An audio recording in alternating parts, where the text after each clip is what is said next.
Extension du territoire.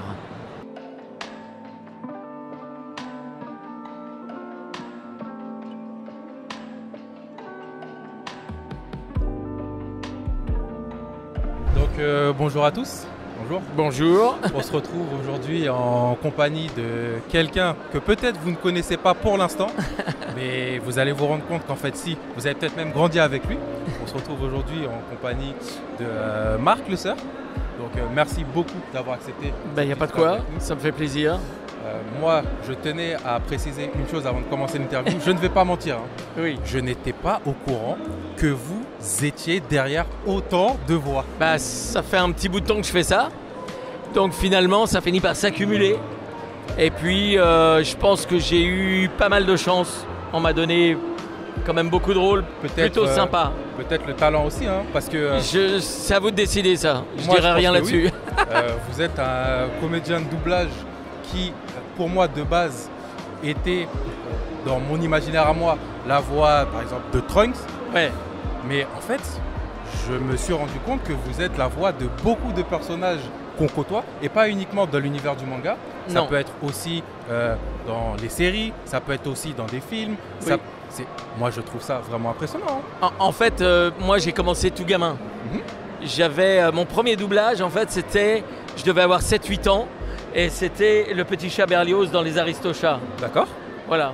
Donc, je trouve ça pas mal pour démarrer. Oui. Et j'ai de la chance parce que dans les Disney ont souvent été redoublés pour des questions techniques. Oui, tout à fait. Et les gros Disney que j'ai fait, c'est toujours les mêmes versions. Il y a les Aristochats donc, et j'ai fait le Pinocchio aussi de Disney. Tout à fait. Et c'est assez marrant. C'est énormément de chance pour moi d'avoir pu participer à ces doublages-là. Bah, justement, par rapport à ça, par rapport au fait que là, on est plus sur une partie Disney, j'aimerais savoir, est-ce que ce n'est pas compliqué de passer, par exemple, à un cadre Disney, à un cadre série, à un cadre manga? Comment ça se passe?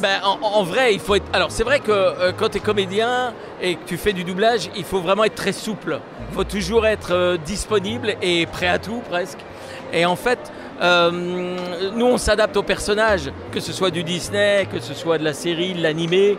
Voilà, encore une fois, on me donne des rôles où finalement, c'est assez facile, entre guillemets, de bouger parce que c'est souvent très différent. D'accord, je comprends. Moi, j'ai fait ce métier aussi parce que je voulais surtout jamais faire la même chose. D'accord. Donc, ça me comble complètement.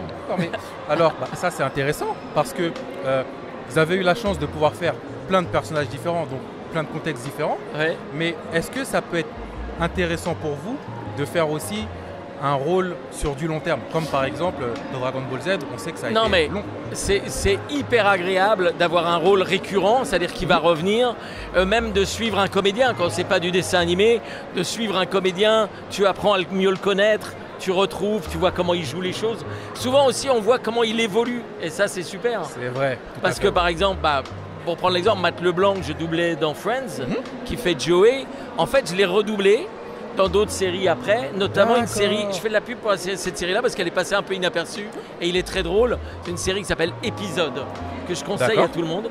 Et franchement, c'était super de le retrouver genre 10 ans, 15 ans après et de voir l'évolution. Et ça s'oublie pas, hein, ça revient direct. Je comprends tout à fait. Et ça, c'est un point que je trouve vraiment intéressant. Comment ça se passe par rapport justement à un personnage que vous doublez, mais qui est issu d'un acteur réel? Là, par exemple, vous nous avez expliqué que vous êtes passé d'un rôle pour la voix sur Friends à une autre série. Est-ce que vous devenez, entre guillemets, la voix française attitrée? Comment ça se passe? En fait, nous, on est intermittent du spectacle. On fait plein de choses différentes, en vrai, dans notre métier. Et on n'a pas de contrat. Non, il n'y a aucune exclusivité. Ils peuvent nous remplacer du jour au lendemain. Ce qui nous impose, c'est parce que les gens aiment bien ce que vous faites sur un personnage ou un rôle. Ou alors, en ce qui concerne Dragon Ball, on a quand même une fanbase de la VF. Je crois que c'est compliqué de nous remplacer. Oui. Ça râlerait un petit peu sur Internet. Pour ça. Comme moi, je le dis honnêtement, personnellement, par exemple, vous faites partie des personnes qui m'ont fait rêver. C'est adorable de dire ça. Merci beaucoup. En tant que public, non, je suis très sérieux. En tant que public, quand on voit le personnage, on entend votre voix. En fait, on associe votre voix aux expressions au personnage.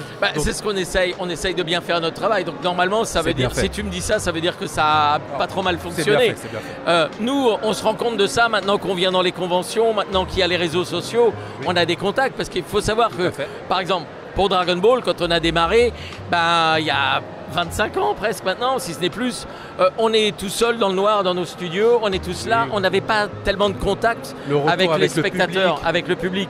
On aimait bien cette série, on la faisait avec beaucoup d'entrain, de joie, d'humour, de ça, parce qu'il y a toutes ces valeurs dans Dragon Ball, hein. C'est très fraternel. Tout à fait. Et en fait, de vous rencontrer petit à petit après, c'est sympa de découvrir l'impact que ça peut avoir. Et ce que les gens nous disent, c'est souvent très très touchant en fait pour nous.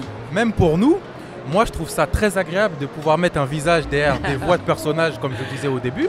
Et je trouve aussi très intéressant le fait de pouvoir vraiment pour vous rencontrer le public. Parce qu'avec l'arrivée des conventions, des événements et avec surtout leur popularisation, vous avez la possibilité de pouvoir échanger.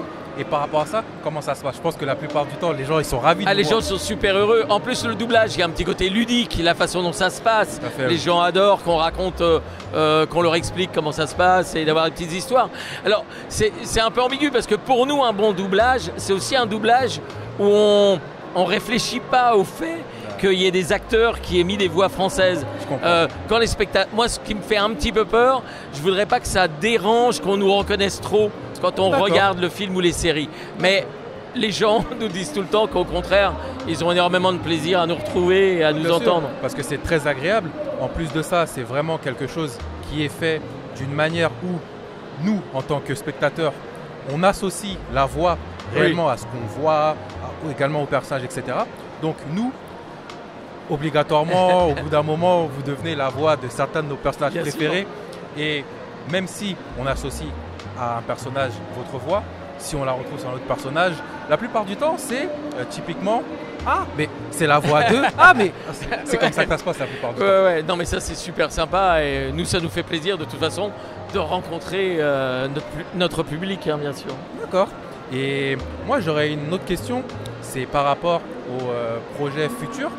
Est-ce que, par exemple, lorsque vous avez envie de changer un peu ou est-ce que vous voulez aller travailler sur un autre projet, vous allez contacter directement un organisme pour pouvoir avoir, par exemple, là je vois que vous faites la voix de Gojo dans Jujutsu Kaisen. C'est un gros manga, c'est un manga qui... un gros animé plutôt. Qui marche bien. C'est exactement ça. C'est un animé où en plus vous êtes la voix d'un des personnages que les fans adorent. Les fans adorent ça. J'adore le faire. Mais si vous adorez le faire, par exemple, est-ce que c'est possible de dire extension du territoire, par exemple?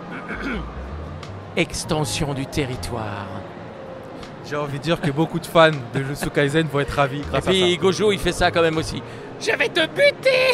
Oui, il y a aussi cette partie-là, exactement. Parce qu'il est fou, hein. C'est ça. Non, mais pour répondre à ta question, en fait, moi je fais ça quand même depuis un certain temps. Les gens te connaissent. Moi, on m'appelle pour faire des choses. Je vais pas aller, voilà. Alors, on fait des essais. Parfois, pour Gojo Satoru, j'ai pas fait d'essai. Ils ont pensé à moi tout de suite.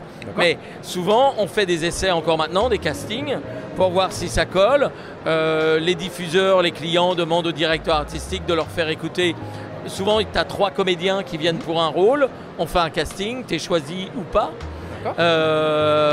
Voilà. Mais moi, ça fait un bout de temps que je fais ça. Donc souvent, on m'appelle directement et on pense à moi pour certains rôles. D'accord. Moi, ce que j'ai envie de dire pour conclure, c'est que le talent paie. À la fois, les fans sont contents de vous, mais en plus de ça, on vous rappelle. C'est adorable, ça me touche beaucoup. Honnêtement, je le redis encore une fois, c'est des personnages qui nous font rêver. Vous faites partie de ça, vous faites partie de l'enfance de beaucoup de personnes. Et pour ça, honnêtement, merci beaucoup. Merci beaucoup, merci à toi. Merci à vous. Merci.